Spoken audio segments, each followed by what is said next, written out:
예, 반갑습니다. 제가 오늘 드리고 싶은 말씀은 여기 제목에 있는 것과 같이 벤처 창업 공학도가 선택할 수 있는 매력적인 길. 제목에 있는 것처럼 저는 벤처 기업가였고요. 그 다음 공학도였고, 벤처 창업이란 걸 선택을 했고, 걸어와 보니까 굉장히 매력적이더라. 그래서 여러분들한테 이 길 자체가 상당히 의미 있고 매력적이라는 것을 좀 많이 꼬셔서 이쪽 길로 많은 분들이 관심을 가져주는 게 만드는 것이 아마 제 40분 동안의 강연의 목표가 될 것 같습니다. 그 벤처라는 말은 이미 벌써 좀 식상해 있는 것 같아요. 벌써 나온 지가 20년이 넘었고, 초창기에 이제 벤처 붐이 일어났을 때는 벤처 기업가가 사실 젊은이들의 1위 직업 순위에 해당했었습니다. 근데 이게 시간이 지나면서 좀 더 일반화됐다라는 얘기도 있고, 요즘은 이제 이게 조금은 뭐 스타트업이라든지 아니면 뭐 이제 비슷한 말로 뭐 유니콘 기업이 되자 뭐 이런 얘기들이 많이 있는데, 이 벤처 기업 그것이 다 전체적으로는 벤처 기업, 벤처 창업이라는 부분하고 연관이 있다. 그럼 이 벤처 기업이라는 것이 어떤 역사를 걸어왔나라는 것을 먼저 조금 말씀을 드리겠습니다.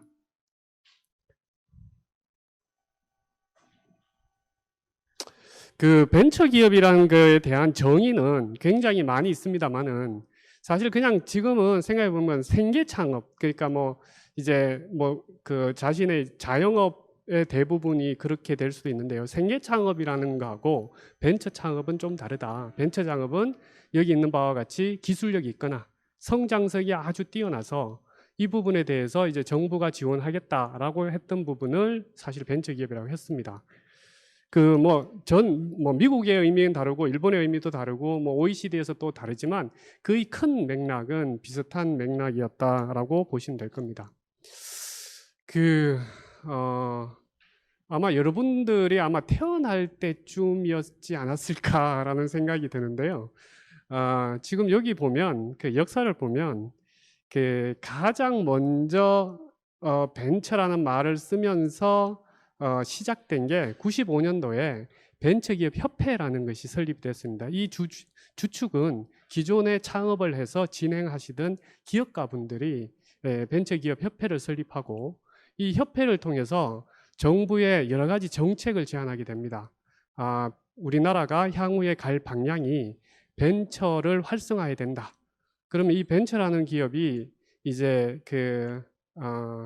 회수 시장, 그러니까 이 벤처 기업이 성장했을 때 어떻게 투자자들로부터 회수하게 될 거냐라는 것을 고민하는 것 중에 하나였던 그게 코스닥이라고 하는, 지금은 이제 뭐 워낙 거래소랑 코스닥이랑 이 두 가지가 이제 전체적인 주식 시장에서 일반화가 돼 있지만, 그 전까지는 거래소밖에 없었고, 그 거래소는 사실 스타트업이나 벤처 기업이 접근하기에는 상당히 먼 거리에 있었던 부분입니다. 그래서 이것을 빨리 진행하기 위해서 코스닥을 96년도에 설립을 했고, 그다음 97년도에 벤처기업 특별법을 했습니다.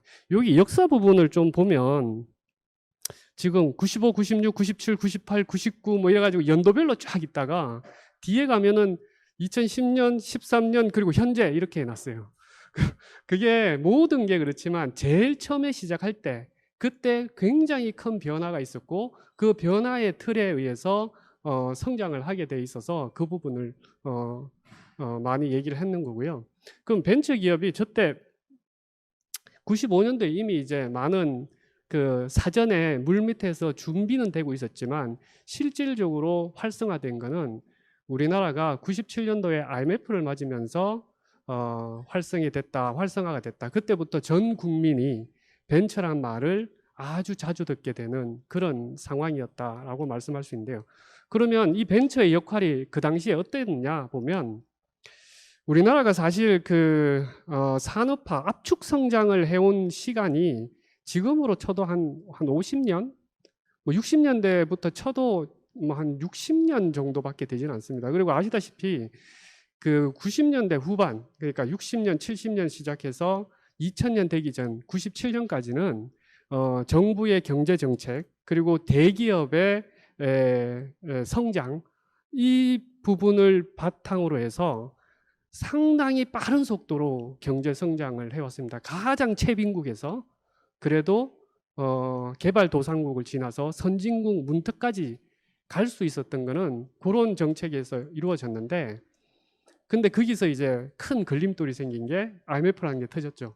그때 상황을 보면 우리나라에 사업자로 등록돼 있는 총 숫자가 그때 한 300만 개가 됐습니다. 우리나라 5천만 인구고 경제 인구로 치면은 한 2,500만 정도 됐을 텐데 300만 개의 사업자가 있다, 기업이 있다. 굉장히 많은 거죠. 지금은 한 350만 개쯤 됩니다. 근데 300만 개 중에 중소기업 아니면 자영업 이렇게 있는 기업이 거의 대부분 99.9%였어요. 중소기업의 정의는 약 매출 1,000억 이하의 기업입니다. 그러면 그 이상 되는 기업을 대기업이라고 불렀고, 그 대기업 중에 5조, 자산 규모 5조 이상의 기업을 상호 출자 제한 그룹이라고 해서 그룹 집단이라고 그렇게 소위 말하는 우리 뭐 삼성, LG, 포스코 뭐 굉장히 많은 기업들이 이제 상호 출자 제한 그룹에 속하는 기업들입니다. 그 당시에 한 60개 정도 있었던 것 같아요. 그 60개 정도의 자회사를 다 통틀어서 1,700개 기업이 이 상호 출자 제한 그룹에 속해 있었고, 아까 말씀드린 대로 60년대부터 90년대 말까지 압축 성장을 이끌어온 대기업의 규모였다. 이렇게 보시면 될 겁니다. 매출 규모는 한 반반 됐다 그래요. 그리고 고용 인력 규모는 중소기업이 한 88%, 그 다음에 이제 그 대기업이 한 12%. 그러니까 숫자로 치면 99.9%가 중소기업이었는데, 그 중소기업이 아닌 대기업, 즉 1,000억이 넘는 기업으로 치면은 그 당시에 한 3,000개 됐으니까 1,700개가 대기업에 속하는 그룹이었다면, 우리나라에 매출 1,000억 이상의 자산 5조 사이에 있는 요즘 말하는 중견기업이라는 회사는 1,300개밖에 존재하지 않았어요. 굉장히 특이한 산업 구조였습니다. 우리나라만의 산업 구조였다고 할 수도 있어요.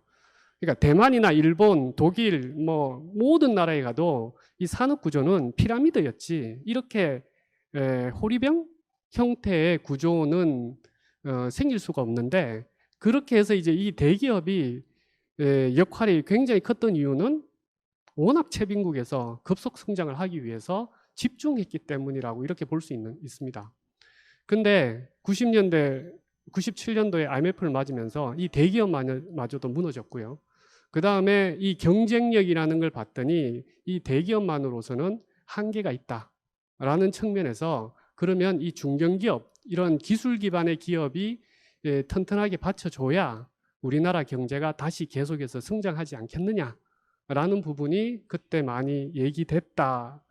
그리고 정책이 반영됐다. 그래서 벤처기업 특별법도 만들어지고, 그 다음에 이제 어마어마한, 어떻게 보면 거품이라고 할 정도의 붐이 일어났던 것이 사실입니다. 그럼 지금 현재 그 결과가 어떻게 됐느냐?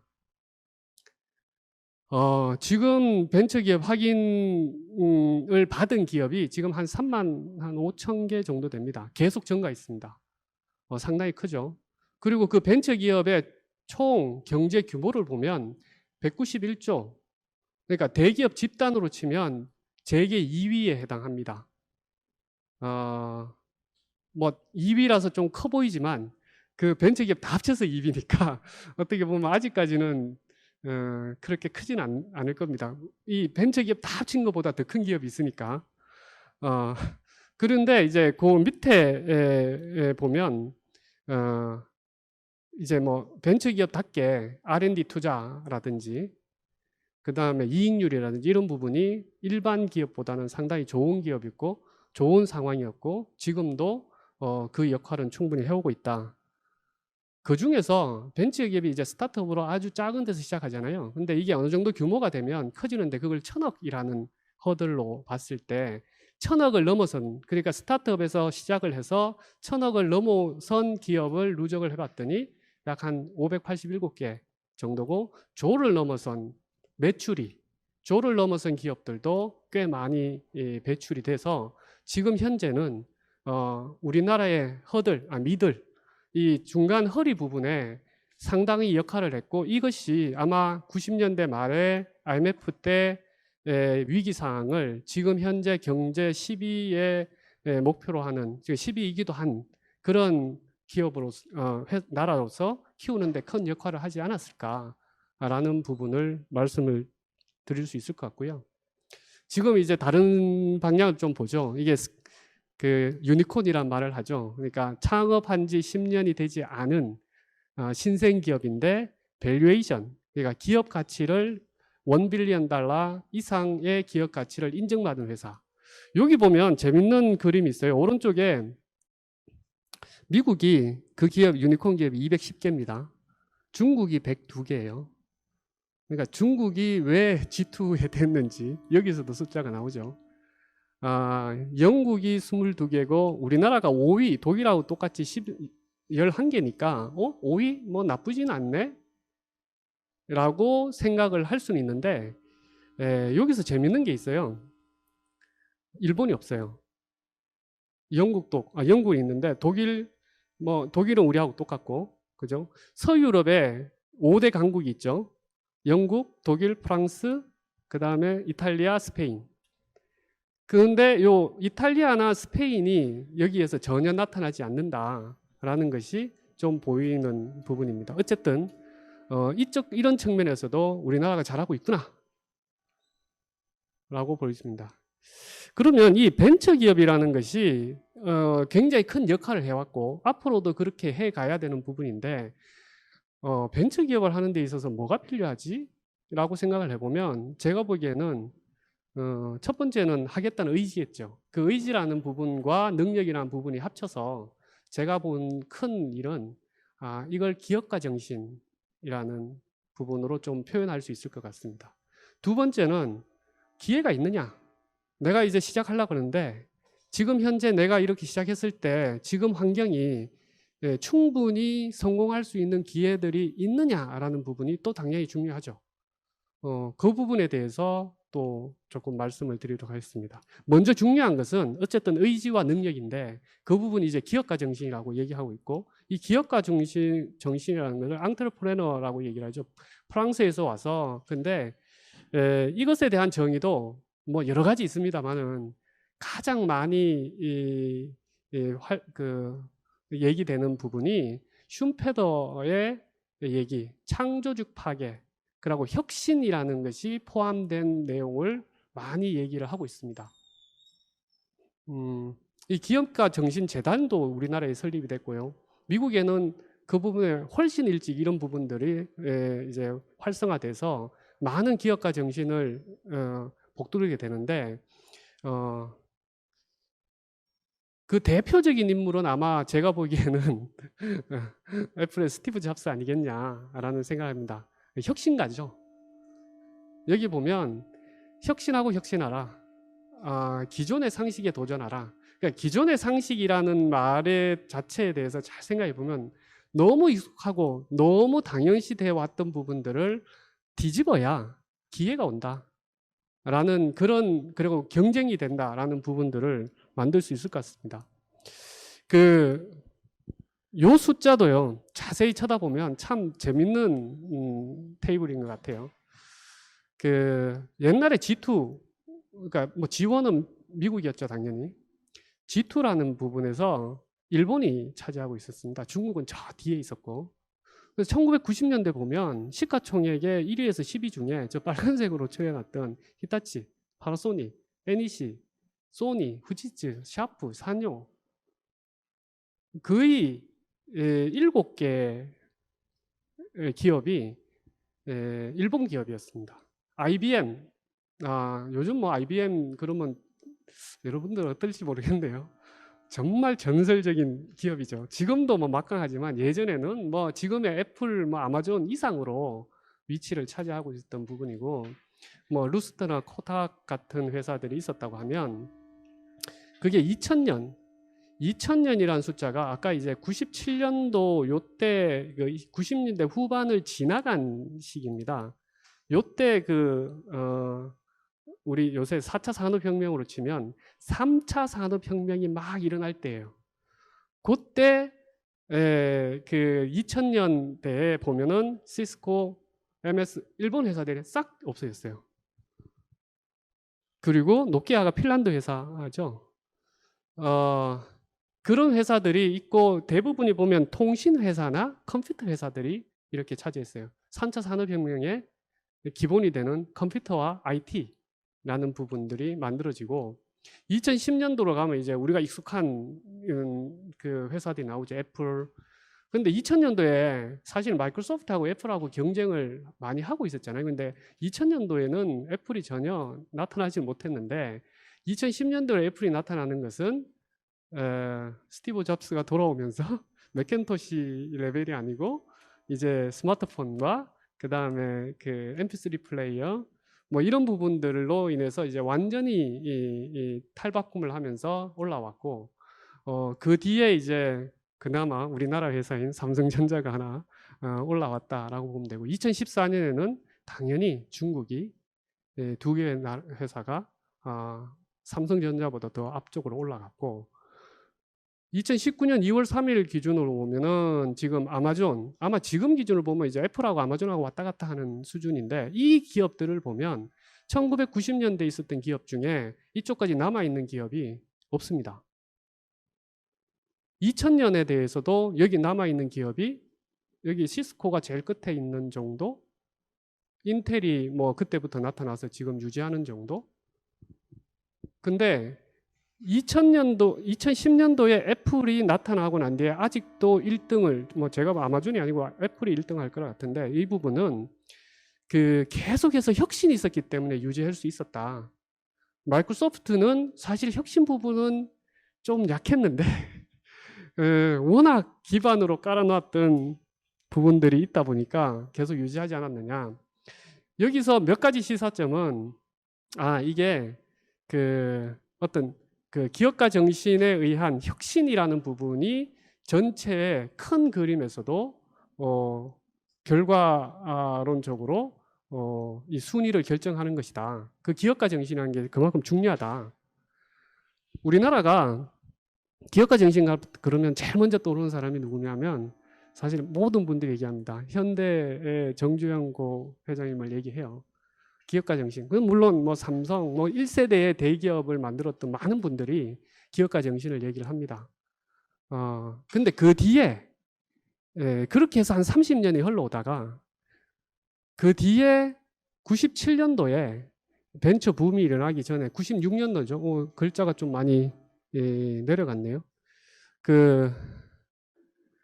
피터 드루거가 96년도에 세계에서 가장 도전 정신, 기업가 정신 충만한 나라는 한국이다.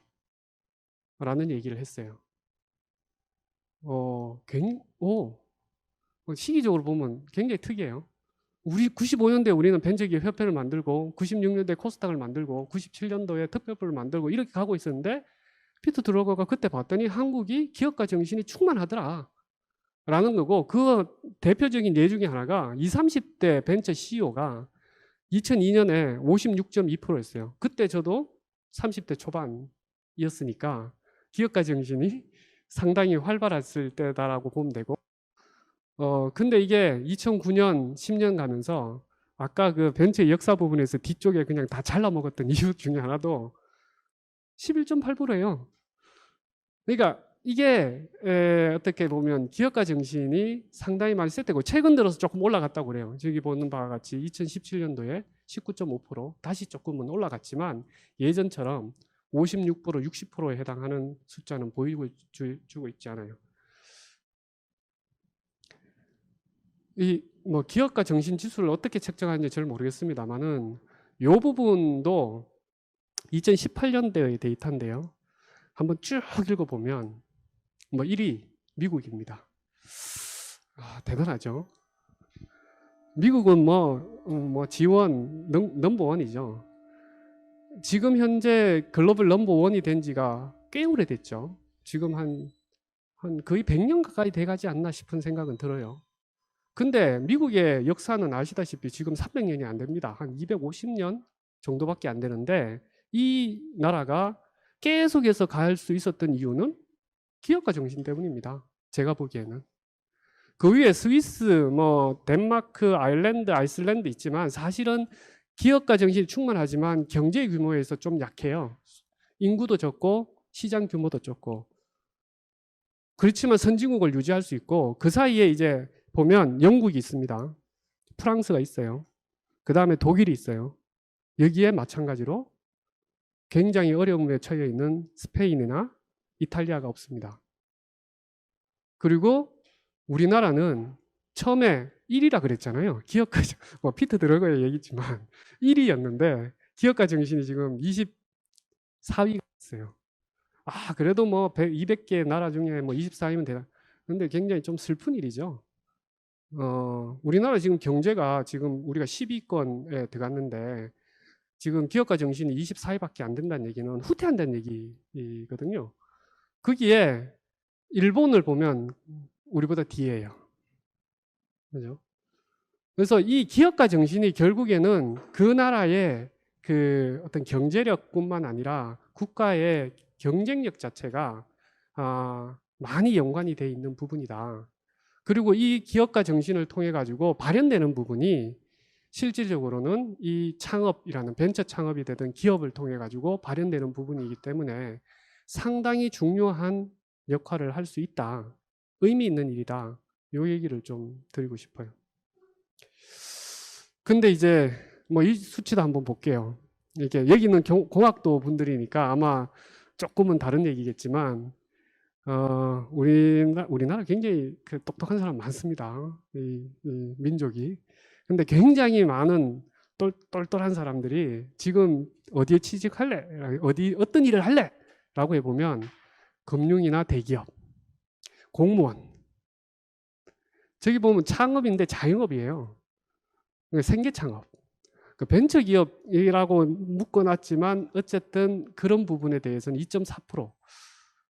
뭐 그냥 피부로 느끼잖아요. 그러니까 대학 순위가 아니죠. 학과 순위도 의대가 무조건 다 1위 차지하고 그다음 그다음 뭐 어떻게 되겠죠. 그게 좀 안타까운 부분인데 어차피 여기 계시는 분 공학도 분들은 공학이 좋아서 모였는 부분이니까 이 부분에서 공무원이나 대기업만 선호하지 말고 그 벤처 창업 한번 해보는 것도 상당히 의미 있는 일이다라는 것을 좀 꼬시고 싶은 일이고요.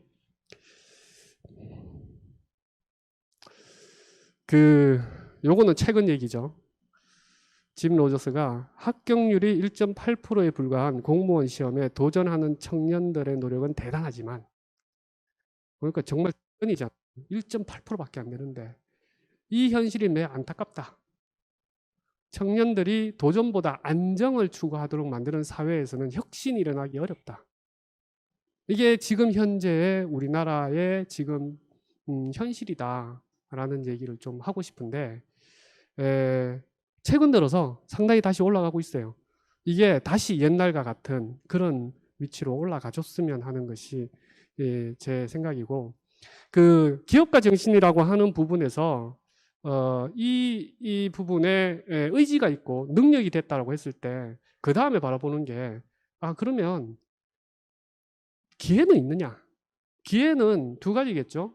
그러니까 내가 성공할 수 있는 부분에 대해서 생태계가 조성이 돼 있느냐와 그 다음에 산업 구조에서 내가 새롭게 하려고 하는 부분이 먹혀 들어갈 거냐라는 얘기를 하는데 우리가 사실 후발주자잖아요. 벤처 창업이라는 것이 벌써 그 선진국이나 앞에서 벌써 했던 사람들은 굉장히 많은 것을 쌓아놓은 상태에서 우리는 이제부터 시작해야 되는데 그렇게 시작했을 때는 그 따라가기 바쁜 부분이거든요. 그 따라가다 보면은 그 앞에 있던 선두에 있던 사람들은 더 멀리 도망을 가게 되니까 뭐 따라가다 보면 끝나는 일이죠. 그럼 우리한테 기회는 뭐냐? 기회라는 것은 어떤 큰 변화, 파라다임이 옮겨진다고 하죠.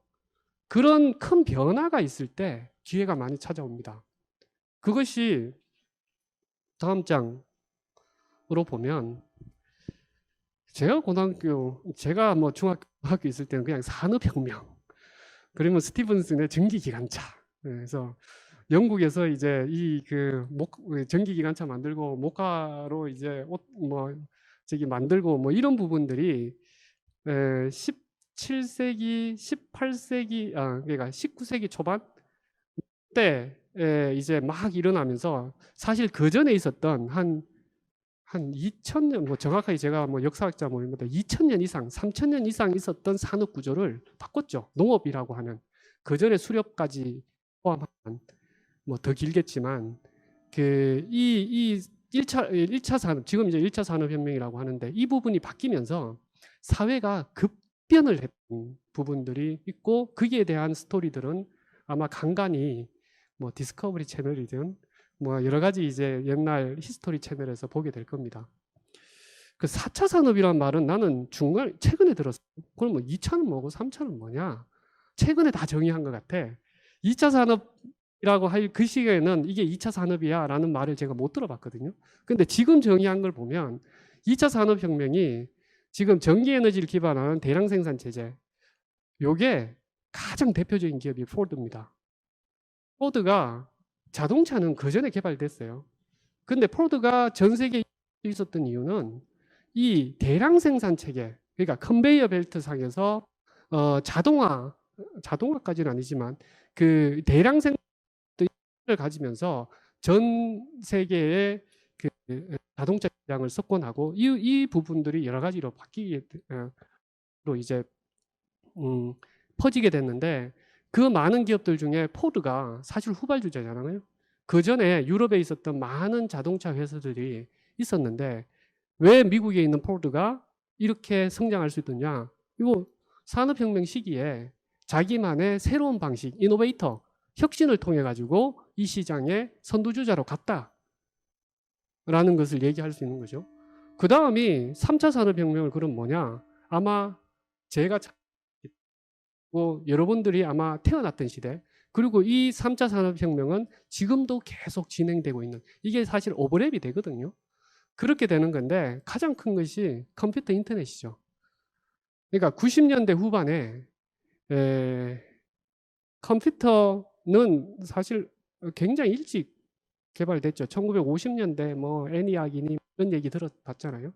뭐 최근에 이니그마라는 또 암호 해독하는 것도 있었고.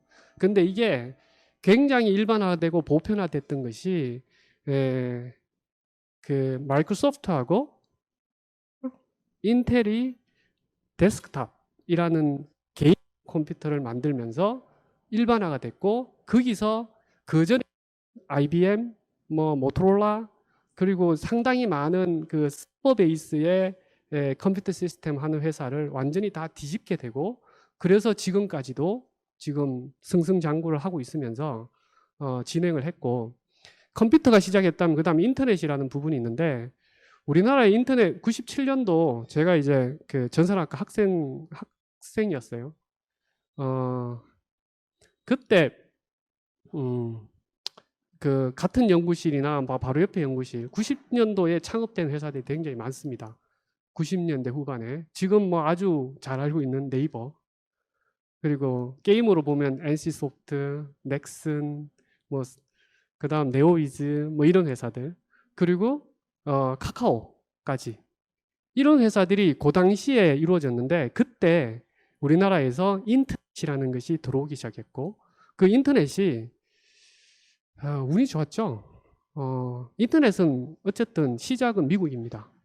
그럼 전 세계적으로 두 번째 인터넷이 깔린 나라가 누구냐? 우리나라예요. 어떤 유럽의 선진 국가도 아니고 일본도 아니고 우리나라가 인터넷이 두 번째로 깔렸고, 그게 90년대 후반 때 깔린 거예요. 그리고 그 인터넷을 가장 먼저 접하고 그걸 익숙하게 쓰기 시작했던 사람들이 창업을 해서 만든 것이 네이버, 카카오, 그리고 넥슨, NC, 이렇게 보시면 돼요. 3차 산업혁명에 큰 변화가 있을 때 가장 먼저 접하면서 가장 먼저 그쪽으로 뛰어들었던 것 자체가 지금의 성공까지를 이루었다라면 보면 되고, 미국에도 그런 때 들어온 기업들이 굉장히 많은 거죠. 애플은 계속해서 이어나갔고, 그리고 뭐 그 뒤에 구글이라든지 페이스북이라든지 이런 부분들이 계속해서 만들어졌던 부분들이 이 3차 산업혁명이고, 저도 제가 97년도에 창업했는데 뒤에 뭐 잠깐히 하겠지만 제가 하는 초창기 사업 분야는 그 보안, 물리, 피지컬 시큐리티 중에 이 그 보안 쪽이었습니다. 영상, CCTV라고 하는. 근데 그 당시에 전 세계가 일본하고 미국이 플러그 CCTV에 대해서는 넘버원이었어요. 우리나라에서는 저 뒤에, 기술적으로 저 뒤에 있었어요. 근데 이거를 아무리 연구 개발해도 이미 미국이나 일본이 만들어 놓은 아날로그 제품을 따라가기에 정신이 없었던 거예요. 근데 97년도에 모든 분야가 아날로그에서 디지털로 바뀌는 큰 파라다임의 변화가 있었죠. CCTV 장비도 마찬가지로 디지털로 바뀌는데, 요 변화에서 그 원래 그 기존의 이제 아날로그에 이미 이제 굳건한 자리를 가진 사람들은 그 자리에 안주를 합니다. 거기서 이 자기 자신이 변화한다는 게 굉장히 어려워요. 근데 우리는 베이스가 없으니까 굉장히 빨리 모든 사고를 디지털 사고로 해서 제품을 만들어냈고, 97년에 작업했는데 98년에 첫 번째 제품을 냈을 때 전 세계 최초로 냈죠. 제가. 그랬더니 모든 그 나라에서 이 제품에 대한 그 성능 평가에서 저희가 1등을 했어요. 그렇게 되니까 뭐 창업하자마자, 제품 내자마자 우리가 제조 경쟁력이 있는 것도 아니고 영업력이 있는 것도 아니고 관리 능력이 있는 것도 아니고 뭐 서프라이 체인을 제대로 관리하는 것도 아니고, 단지 최초의 제품을, 새로운 개념을 내놨다는 거 하나로 이 전 세계에 팔리기 시작했고, 그 부분이 키워가니까 한 10년 뒤에는 전 세계 마켓 시어를 1위를 할 수 있었던 거예요. 그런 기회가 내한테 왜 왔느냐? 여기서 보는 것 같이 큰 하나의 흐름에 내가 앞서갈 때는 그런 기회를 잡을 수 있다라는 부분이고, 지금은 이제 모두들 다 얘기하죠. 4차 산업혁명이다. 사실 저게 한 3,000년 만에 한 번 있다가 텀 점프, 그 다음에 한 100년 만에 또 한 2차, 그러다가 한 50년 만에 하다가 30년 만에 이렇게 막 바뀌고 있는데, 굉장히 속도도 빨라지지만 그 부분에서 4차 산업혁명이라는 게, 이게 이제 AI 뭐 얘기하죠. 빅데이터, 뭐 IoT, 뭐 클라우드, 이제 정의를 하는데 제가 100% 동감을 하지 못하지만 어쨌든 우리는 변화 속에 살고 있다. 변화 속에 살고 있으면 그만큼 우리 같은 스타트업한테는 새로운 기회가 있다. 기존의 기득권이나 어떤 가지고 있었던 자산들이 지금 내일은 의미가 없는 그런 상황에서는 우리가 빨리 준비하면 그 자리를 찾아갈 수 있는 거 아니겠냐라는. 그래서 벤처 창업을 하는 데 있어서 기업가 정신이 왜 중요한가, 여러분들도 그걸 가져보는 것이 상당히 의미가 있다라는 얘기를 제가 좀 드리고 싶었던 거고, 그 다음에 그렇게 했을 때 기회가 있느냐, 그건 틀렸다. 지금 시대는 어제와 오늘이 다른 시대이기 때문에 거기에서는 내가 어떻게 준비하느냐에 따라서 이 부분을 만들어 갈 수 있고, 그럼 이게 의미가 있느냐? 아까 우리나라를 봅시다. 우리나라가 사실 그 아까 이제 이탈리아하고 이제 스페인 얘기를 들었는데 아직도 잘 살아요. 근데 왜 잘 사느냐? 그 나라는 거의 2000년 동안 부를 축적해 놨어요. 일본은 메이지 유신 이후로 500년 동안 부를 축적해 놨어요. 지금 뭐 다 저렇게 헤맨다 그러지만 우리나라보다 훨씬 잘 살고 앞으로도 상당히 많이 갈 수 있어요. 근데 미국은 사실 아까 250년밖에 안 됐는데 왜 계속 가느냐? 아직도 1등이잖아요. 기업가 정신이. 우리나라는 이제 50년 지났는데 벌써 쌓아놓은 거 아무것도 없고, 그 다음에 우리 시작 포인트는 워낙 채빈국이었고, 그런 상황에서 이제 앞으로 50년, 100년, 500년을 그 서구에 있는 선진국처럼, 아니면 미국처럼, 아니면 일본처럼 그렇게 계속해서 성장해 나갈 수 있다는 것, 이 삶을 누릴 수 있고 더 윤택하게 할 수 있다는 것은 앞에서 설명한 것처럼 여러분들의 기업가 정신에 의한 창업이 큰 역할을 할 거다 라는 부분들을 굉장히 의미 있는 일 아니냐, 매력적인 일 아니냐라는 부분들을 재차 저는 좀 강조하고 싶은 부분입니다. 그 다음은 뭐 그냥 그러면 그런 환경에서 그 제가 했던 그 사업, 사실 아이디스라고 아마 여기 계신 분들 처음 들어볼 거예요. 그 우리 회사가 97년도에 창업을 했는데 컨슈머 쪽이 아니에요. 그러니까 산업, 인더스트리얼 쪽 사업을 하고 한 80%가 수출입니다. 지금도. 그러다 보니까 해외 시장을 타겟으로 시작을 했고, 그래서 일반 사람들이 아직도 아이디스는 아디다스냐라고 얘기를 많이 해요. 근데 어느 순간 이제 꽤 많이 들어와 있어요. 이 서울대 공학관의 그 CCTV 한번 오늘 나가실 때 쳐다보면 아이디스라고 다 적혀 있을 겁니다. 그러니까 연세대학교도 아마 다 적혀 있을 거고, 우리나라 웬만한 대학에는 저희 CCTV가 만들어져 있을 거라고 보이고요. 그 다음에 이 97년도에 그럼 제가 기업가 정신이 어떻게 생겼느냐?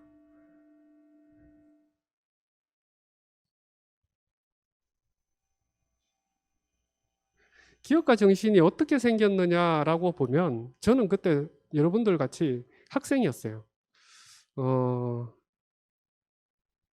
카이스트 학부 2기니까 카이스트에 그냥 공학이 좋아서 들어갔고, 대학을 졸업할 때쯤 되니까 이제 취직해야지 그랬는데, 그때 이제 월급을 딱 체크해 봤더니 데이콤이 월급을 제일 많이 주더라고요. 삼성전자보다. 근데 지금부터 이렇게 생활하기에는 내가 아직 준비가 좀 안 된 것 같다 싶어서 조금 더 공부하자. 그래서 석사를 하고 박사과정을 가는 과정에서 창업이라고는 전혀 일도 생각 안 했어요. 왜냐하면 제 주변 환경도 그렇고 아무런 그 연관이나 없었고, 그 다음에 박사과정 동안은 어떤 후학을 가르치고 싶어서 대학 강의도 한 2, 3년 다녀보고, 그 다음에 연구소에도 이제 놀러 많이 가고, 대기업도 뭐 좀 많이 쳐다보고 이런 상황이었는데, 95년도에, 그러니까 제가 박사 3년 차 정도 됐을 겁니다. 그때 그 미국의 실리콘밸리, 미국의 그 스탠포드에 제 지도 교수님이 사바티카를 가셨어요. 그러면서 저한테 하나 주신 거예요. 뭐냐면 한국에서는 시야가 좁을 수 있으니까 그 당시에, 그때는 교환 학생 이런 것도 없었을 텐데, 실리콘밸리에 있는 그 기업 가서 한 1년 정도 한번 일해봐라. 학생인데 어떻게 보면 교환학생이라고 하기도 그렇고 인턴이라고 하기도, 그게 딱 갔는데, 그때 놀란 거는 실리콘밸리라는 데가 그 당시에 이제 뭐 25년 전이니까 지금이라고 비교하면 됩니다. 그 당시는 우리나라가 막 컴퓨터가 이게 집에 뭐 한 대 있으면 굉장히 부잣집이고, 그 전에 이제 애플 매cin토시를 보든 아니면은 IBM PC를 보든 이런 거를 쳐다보고 있을 때는 다 그 기업들이 이제 거의 넘사벽처럼 보여 회사들이었단 말이에요. 실리콘밸리 갔더니 그런 회사들의 이제 이런 그 창고에서 시작했던 그 가라지에서 시작했던 이런 부분들도 좀 쫓아봤는데, 그 실리콘밸리에 수백 개 수천 개의 벤처 기업이 있습니다. 내가 있었던 회사도 원자 현미경을 만드는 회사였는데, 원자 현미경 이거면 익숙할지 모르겠어요. 아니, 현미경은 광학 현미경으로 볼 수 있는 것이 천분의 능이고 전자현미경으로 볼 수 있는 것도 분자 레벨인데, 원자현미경이 무슨 얘기지? 원자를 볼 수 있다는 거예요. 고등학교 교과서를 바꿔야 되네? 고등학교 교과서에는 원자는 너무 작아서 볼 수 없다 그랬는데 그 회사는 보고 있더라는 거죠. 그래서 그 기술은 노벨 물리학상도 받았고 개선해가지고 뭐 미국 대통령상 받고 이랬던 그 기술 기반으로 회사를 만들어서 전 세계에 이 제품을 팔고 있었던 부분인데, 매출은 한 100억밖에 되지 않았어요. 근데 그 기업은 벤처 기업, 기술 기반이고 글로벌 기업이었던 거예요. 그런 기업들이 실리콘밸리에 수천 개가 깔려 있는 거예요. 그래서 저도 공학도인데 그러고 난데 이제 우리나라를 딱 쳐다봤더니 90년도 채 우리나라의 대기업 너무 잘하고 있었죠. 그때도 이미. 그 다음에 아까 말씀드린 대로 99.9%의 중소기업은 생계 창업을 하거나 아니면은 그냥 정말 그 고스트 컴퍼니처럼 이렇게 살고 있었던. 그럼 그 사이에 있던 그 중견기업들은 중에 1,000억이 넘는 기업 중에 자기 기술로 자기 제품을 글로벌하게 판매하고 있었던 회사가 있냐? 안 보이더란 거죠. 그 당시에 세계 1등 하는 10몇 개 됐어요.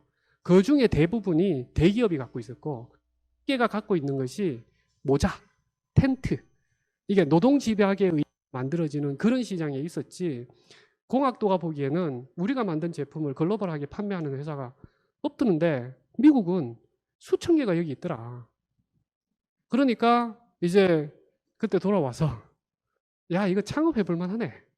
공학도가 할 수 있는 일 중에 하나가 후학을 가르치는 것도 좋고, 그 다음에 대기업에 들어가서 연구소에서 또 대기업의 어떤 경쟁력을 위해서 노력하는 것도 좋고, 그 다음에 또 연구소, 국책연구소에 가서 또 하는 것도 다 있지만 너무 몰리지 말자. 이쪽도 한번 해보자. 라고 해서 시작을 했고, 그렇게 해서 기업가 정신이 생긴 것 같아요. 그리고 기회를 어떻게 볼 거냐라고 쳐다봤을 때는 봤더니 모든 게 아날로그에서 디지털로 바뀌더라. 그럼 내가 하고 있는 부분에서 어떻게 갈 거냐라는 것을 고민했고, 그 당시에 내 친구들, 그러니까 같은 연구실에 있었던 예를 들어서 넥슨의 김정주 회장 같은 경우는 저하고 같은 연구실이었고 같은 동기였기 때문에 그 친구는 석사 때부터 막 이상한 짓을 했어요. 그리고 네이버 이혜진 의장 같은 연구실이었는데 이제 아주 조용하지만 또 열심히 하셨고, 근데 그런 지금 카카오 모든 부분은 그쪽 사람들이 만들어낸 거는 기존에 없던 시장을 만들어냈어요. 사실 기존에 인터넷이나 게임이라는 것 자체가 이쪽 환경으로 있었던 적이 없어요. 그 전에 닌텐도 뭐 이런 데서 이제 포터블 게임기 아니면 오락실에서 있는 뭐 요즘도 추억의 뭐 게임 뭐 이런 거 정도였다면, 인터넷이 가미된 이런 게임이나 포탈이나 인터넷 환경이 전혀 없었던데 미리 예측하고 나갔던 사람이라면, 저는 어디서 기회를 찾았냐면 기존에 이미 있는 시장인데 새로운 기술에 의해서 변화에 이룰 수밖에 없다. 그 중에 하나가 보안 시장이었고, 그 보안 시장은 말씀드린 대로 일본과 미국이 말도 안 되는 제품을 수천 불에 팔고 있었는데 그거를 우리가 디지털로 바꾸니까 걔네들은 못하고 있던 걸 우리는 처음으로 했고, 제가 이제 AI 전공했어요. 그 당시에 AI. 디지털로 하면서 기존에 없었던 기능을 몇 개를 집어 넣었더니 사람 모두 다 이제 엄지손가락을 치켜 올렸던 부분이 있습니다. 그런 기회가 내한테 있었다라는 부분입니다. 그래서 이게 한 번씩 눌러야 나가는군요. 지금 현재는 사업 분야가 보안만 하는 건 아니고요.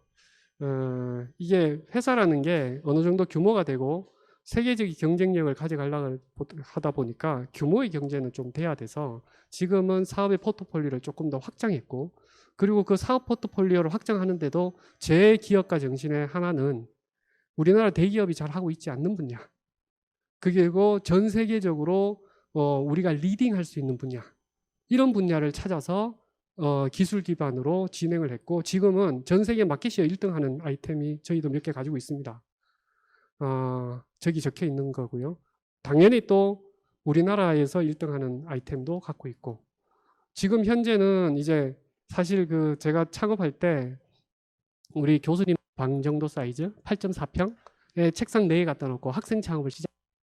지금은 한 1,500명의 직원과 한 1 회사의 규모, 그리고 마켓시어 1등 하는 우리나라의 아이템을 전 세계에 팔고 있는 회사가 돼서 매력적인 길에 굉장한 부심을 가지면서 우리나라의 그 발전에 그래도 내가 한 역할을 하면서, 더불어서 나는 부도 그리고 명예도 그리고 이 즐거움도 모두 다 있지 않았나.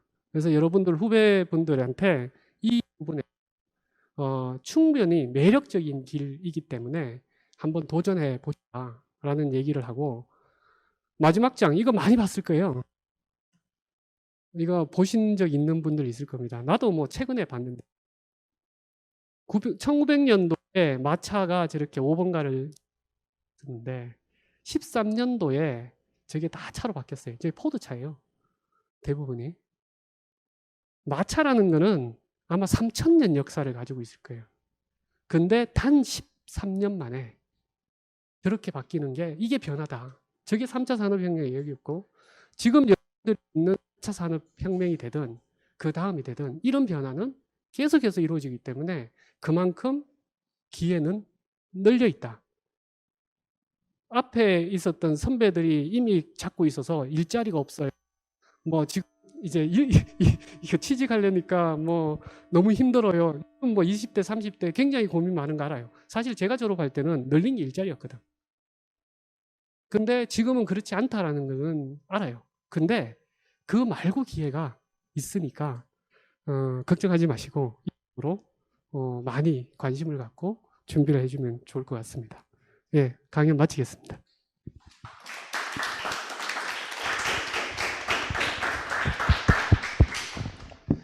네, 그 4차 산업 이제 벤처에 대해서 설명을 해주셨고요. 세계 시장과 그 안에서 이제 한국 시장에 대해서 설명해 주신 저희 김영달 대표 이사님께 다시 한번 박수 부탁드리겠습니다. 네, 다음은 이제 질의응답 시간입니다. 저희가 미리 이제 사전에 받아놓은 질의응답과 그다음에 현재 지금 유튜브에서 댓글로 달리고 있는 질의응답을 합쳐 제가 대신 전해드리도록 하겠습니다. 네, 첫 번째 질문은 이동준 예스 성균관대학교 이제 학우분이 질문을 해주셨는데요. 공학도로서 기술 창업 이외의 창업 분야를 알고 싶습니다라고 질문해 주셨습니다. 제가 정확하게 잘 이해를 잘 못하겠는데 기술 창업 이외의 창업 분야는 제가 모릅니다. 저는 공학도이기 때문에 기본적으로 기술 창업이라는 것을 기반으로 해서 움직였는데 이 기술이라는 게 이 휴대폰처럼 뭔가의 그 하드웨어를 하나 만들거나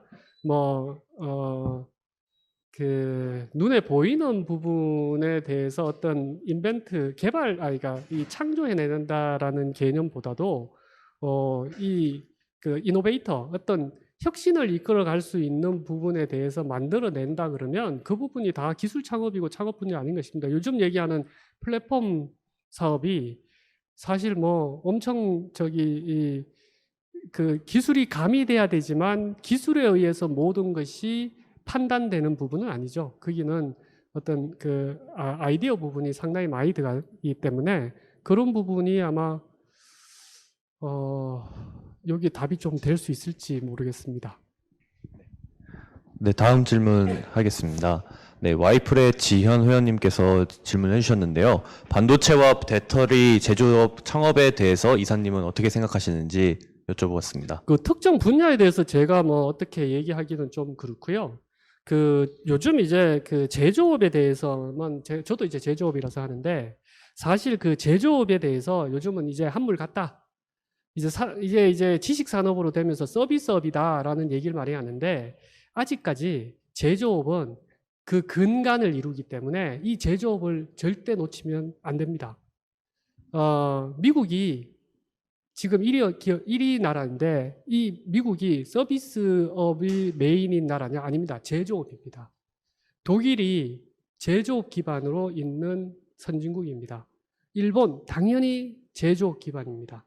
즉, 근데 제조업을 생각해 보면 이 동북아시아에 있는 나라들이 국가의 특성상 제조업으로 가장 경쟁력을 가질 수 있는 그 어떤 뭐 요소를 가졌다고 얘기를 해야 되나요? 결국에 일본, 중국, 한국, 그다음에 대만, 거기서 조금 더 내려가면 한 베트남 정도가 아마 제조업으로서의 경쟁력을 상당히 가질 수 있고 이 부분에서는 우리의 장점을 살려서 이쪽 창업에 대해서 적극적으로 저는 권하고 싶은 부분이고요. 반도체와 배터리는 사실 뭐 여러분도 아시다시피 이쪽 분야는 앞으로 뭐 무궁무진하게 커 나갈 뿐이니까 상당히 그런 부분이 있습니다. 근데 한 가지 제가 짚어드리고 싶은 말씀은 누구나가 다 반도체 배터리에 대해서 그걸 알면 그만큼 경쟁자가 많다는 얘기입니다. 그리고 내가 아니라도 다른 사람이 많이 할 수 있습니다. 그래서 제가 좀 권하고 싶은 부분은 그렇지 못했던 리치 마켓 그리고 새로운 블루오션을 조금 더 찾으시는 것도 도움이 될 거다라고 얘기해 주고 싶습니다. 네. 가인플러스의 안찬호 회원님이 이제 질문을 해주셨는데요. 최근에 KT 파워텔을 인수하셨는데 아이디스와 어떠한 시너지를 기대 구상하고 계신지 구체적인 생각을 듣고 싶습니다. 라고 질문해 주셨습니다. 그 우리 주주분한테 듣는 얘기 질문 같은데요. 요거 잠깐 말씀을 드릴게요. 통신이라는 게 엄청나게 변했잖아요. 여러분 다 들고 있죠? 스마트폰. 이게 이제 더 이상 음성 전화용으로 쓰이는 거는 아마 0.1%밖에 안 될 겁니다. 다 데이터로 바뀌었고 이 안에 이제 이게 어느 누구도 전화기란 얘기를 안 할 거예요. 그죠? 무전이라는 것이 사실은 그 옛날 전화, 유선 전화하고 거의 같은 레벨인데 무전에 대해서는 그 동시성과 적시성이라고 하는 부분이 좀 가미된 좀 특이한 분야이기도 합니다. 이 시장이 누가 지금 전 세계 아직도 1등 하느냐? 100년 동안 모토로라가 1등합니다. 모토로라 기업이 사실 요즘 많이 죽었어요. 아까 IBM 뭐 이런 얘기를 했죠. 근데 모토로라라는 기업은 정말 대단한 기업이었어요. 그 당시에 예전에 뭐 한 30년, 40년, 50년 전에 그때 모토로라가 인텔처럼 CPU를 만들었어요.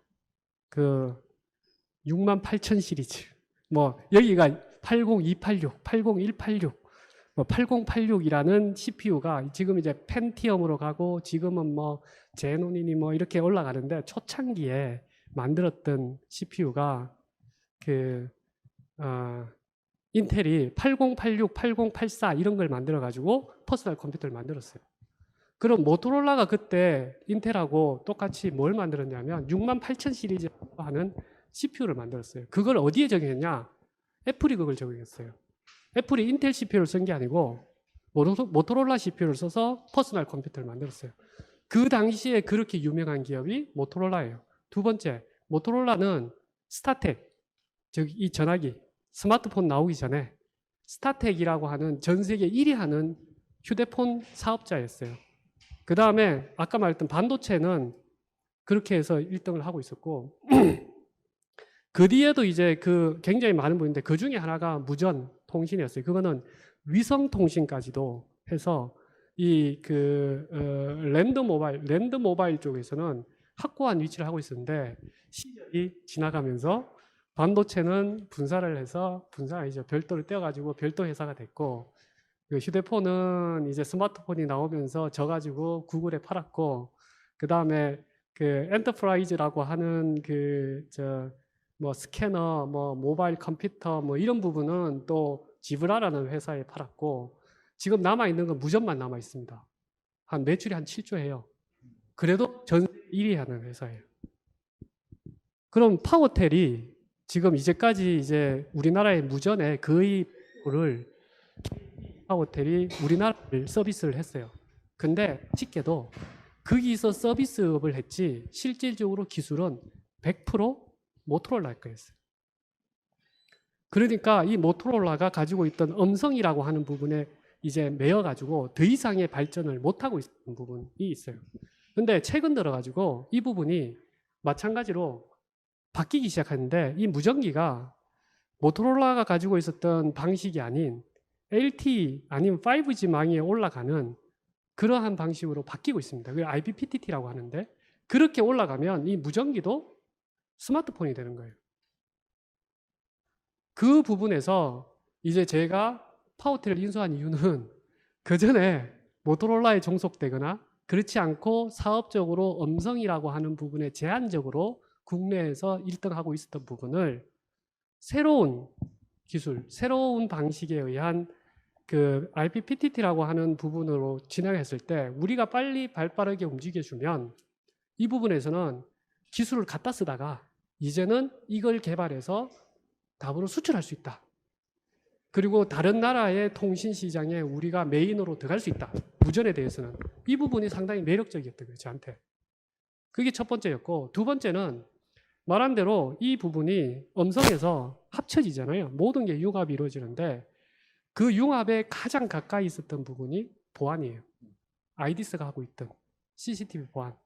무전과 영상은 같은 맥락인데 옛날엔 따로 있었는데 이게 융합이 되기 때문에 저한테는 그런 부분에 대한 융합을 통해 가지고 솔루션을 가지게 되면 경쟁력이 훨씬 높을 거다라는 생각 때문에 했는 부분이고 상당히 재밌는 분, 저한테 또 다른 도전이죠.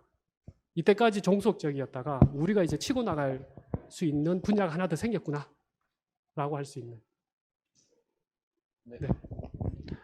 네, 그러면은 마지막 뭐 한두 질문만 받고 마무리도 하도록 하겠습니다. 네, 다음 질문은 이제 와이플의 오원정 회원님이 질문을 해주셨는데요. 창업 관련 아이디어가 있으나 이를 실현시킬 수 있는 능력이 없을 때 창업 시기를 늦추어서 능력을 키워야 할지 또는 의뢰를 통해 창업을 해야 할지 고민입니다. 라고 질문해 주셨습니다.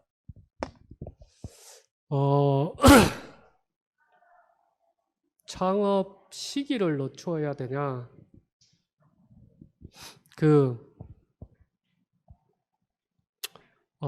아까 이제 창업을 할 때 제가 이제 의지와 능력이 되느냐라는 기업가 정신 얘기를 했습니다. 그럼 기업가 정신이라는 부분에서는 아이디어가 있으나라는 거하고는 조금 다를 것 같아요. 그러니까 그렇지만 어쨌든 할 의향이 있는 것 같아.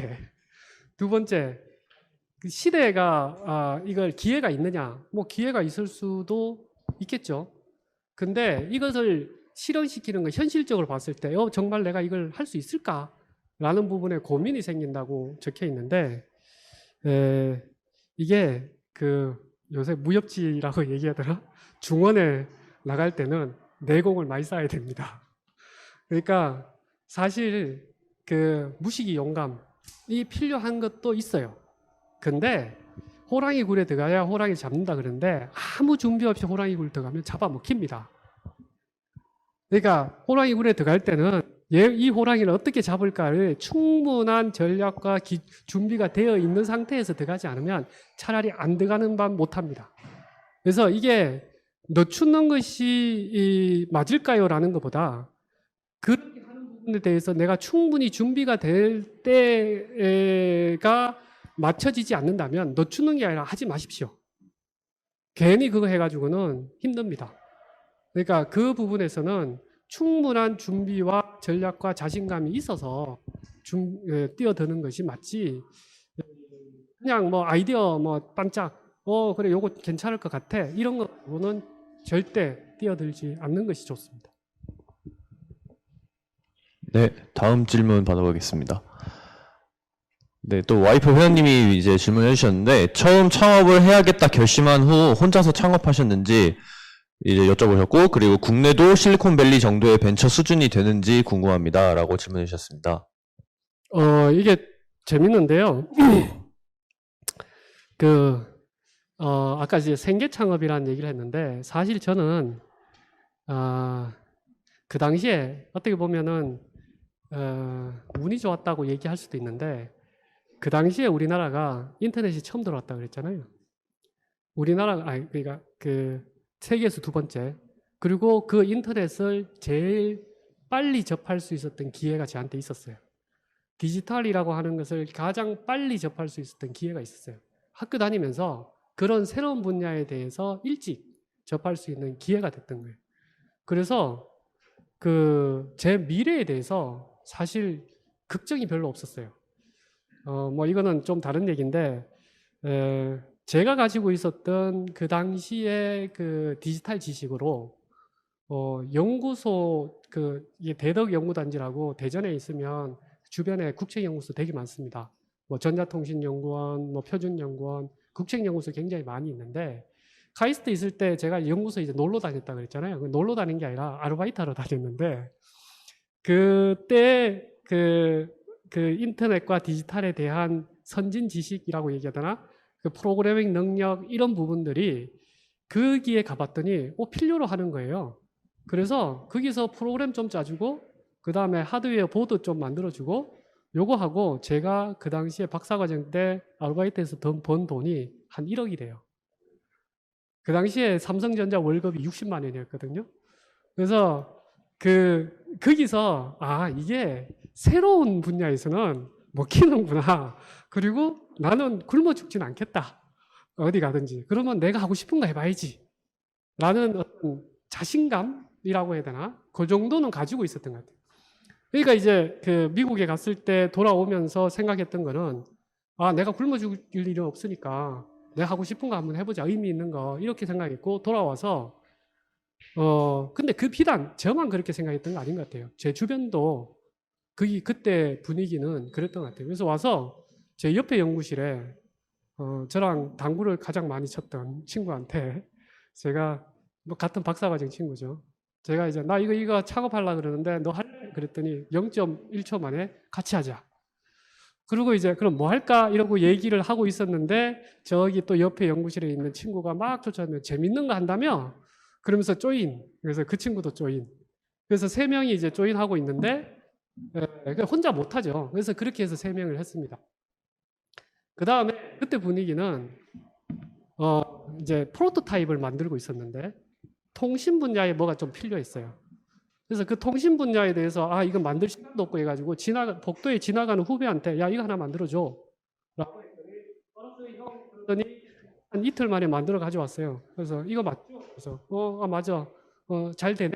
근데 이거 어디 쓸 거예요? 이거 나 이런 일 할 거야. 그랬더니 오 재밌겠다. 자기 조인할게요. 뭐 이런 식으로 이제 그때 분위기는 어떻게 보면 정말 재미라는 분위기에 의해서 사람들이 모였고 거기서 중요한 거는 다 동료들이고 후배들이고 다 능력이 좋은 사람들인데 창업이라는 것은 리더가 있어야 돼요. 그래서 거기 있는 그렇게 해서 5명이 모여서 시작을 했지만 그 친구들이 저한테 지분의 60%를 주고 그 다음에 나머지 분들이 10%씩 가져갔어요. 이게 원탁의 기사를 했을 때는 의사결정이나 나중에 프라피스 위기가 왔을 때 최종적인 책임자가 있어야 된다라는 것 때문에 그런 식으로 이제 필요했던 부분이고 그 부분 때문에 진행을 그렇게 했고 그 주축이 아마 이까지 올라온 얘기지 아니었나 이런 생각을 하고요. 그 다음에 벤처 수준이 되는 그러니까 생태계가 벤처를 하기에 그런 생태계가 되느냐? 뭐 굳이 숫자로 얘기하면 예전이 1과 100이었다면 지금은 한 80의 100 아니겠냐? 라는 정도네요. 지금 벤처 캐피탈 너무 잘 짜져 있어요. 그 모태펀드는 너무 잘 돼 있고 그 다음에 지금 그 창업센터 얼마나 많이 있으면 그 당시에는 아무것도 없는 상황이었는 거에 비교하면 내가 놀랬던 실리콘밸리 가서 놀랬던 그 일들이 지금은 벌어지고 있어요. 실리콘밸리 얘기가 나왔으니까 조금 하나 더 하면 재밌었던 에피소드인데 제가 석사 때 논문을 쓰면서 터커를 한 2개 냈어요. 굉장히 아카데믹한 얘기예요. 터커예요. 실리콘밸리에 있는데 어떻게 이 얘기를 누군가가 들은 거예요. 그래서 나보고 점심을 먹자요. 벤처 캐피탈에서 점심을 같이 하재요. 그래서 나가봤어요. 나가봤더니 터커 2개 갖고 있다는데 그거 사업할 생각 없냐 이러는 거예요. 그때 분위기는 이런 정도로 거기에서 벤처 캐피탈들이 새로운 아이템, 새로운 사람에 대한 열정이 대단했던 거고 제가 점심 먹으면서 내내 이거는 실질적으로 굉장히 아카데믹한 거라 사업 아이템 아닙니다. 그래서 거꾸로 내가 설득을 했어요. 점심을 다 먹고 난 뒤에 나오면서 이 동네 진짜 대단하다 라는 생각을 했던 부분이고 우리나라에 97년 이후에 그런 생태계는 상당히 많이 준비가 됐다라고 되는 부분인데 여기서 한 가지 그러면 제가 97년도에 창업을 했을 때 그런 생태계가 막 조성되고 있었고 실질적으로는 없었는데 그러면은 나는 어떤 환경에서 그렇게 해왔나? 사실 저는 그 제조업인데 불구하고 창업 자금이 그렇게 필요하지가 않았어요. 제가 하는 아이템은. 그러니까 첫 번째 학생 창업이니까 내가 월급까지 갈 일도 없었고 그 다음에 시제품을 만드는데 그 제일 처음에 모아놨던 그 5천만 원의 그 창업 자금, 제 아르바이트 했던 거 모아놨던 거, 요거 가지고 시제품을 충분히 만들 수 있었고, 그 시제품을 만들어서 첫 번째 양산을 가야 되는데 돈이 하나도 없고 아무것도 없으니까 그거는 프라핏의 반을 떠주더라도 제가 다른 그 협력사 파트너를 통해 가지고 진행을 하니까 내가 그 프라핏을 다 안 챙겼으니까, 그러니까 이제 그것이 또 돈이 들어갈 일도 없고, 그래서 제가 실질적으로 지금도 그렇습니다만 지금 이제 자산 규모 한 1조 정도 되는데 거의 무차입 경영입니다. 그래서 그렇게 할 수 있었던 거는 일단 스텝 바이 스텝 욕심을 안 내고 갈 수 있었던 거, 뭐 되더라고요. 그러니까 여러분들이 이게 그 지금 창업 환경이 안 좋고 이걸 하려 그러면 좀 그 지금은 자신의 역량이 아니라 어떤 지원이 부족해서 안 된다라고 하는 부분은 저는 동의할 수 없는 부분이 좀 있다. 근데 요즘은 사실 플랫폼을 하나 구축하고, 요즘 플랫폼사 워낙 많아요. 그렇게 하려 그러면 사실 초기 투자 많이 들어가요. 옛날 같지 않게. 그럴 때는 충분히 거기에 대해서 뭐 크라우드 펀딩도 있고, 그 다음에 벤처 캐피탈도 충분히 거기에 대해 그 투자할 준비가 됐고, 지금 수조의 지원이 있으니까 그런 부분은 걱정 안 하셔도 되지 않냐, 이렇게 보고 있습니다. 네, 그 마지막으로 뭐 이제 강연을 듣고 있는 이제 벤처를 꿈꾸는 이제 공학도들한테 한마디 해주실 수 있으신가요? 뭐 계속해서 꼬셨는데 제가 꼬셨겠는지 잘 모르겠습니다. 어떻게 보면 자부심인데요. 우리 직원들이 사실은 아직 일반 사람들이 알지 못하는, 저도 마찬가지고 아이디라는 회사에 벌써 20년 넘게 있었던 직원도 하는 직원들이 많아요. 대부분이 다 대기업, 아니면 공무원, 아니면 의사, 변호사, 이런 부분들을 많이 얘기하는데 상당히 중요한 직업입니다. 근데 큰 그림으로 봤을 때 사실 5천년 역사라고 얘기하는 우리나라에 이만큼의 사회적 부가 축적되고 잘 살아본 적이 없어요. 역사상으로.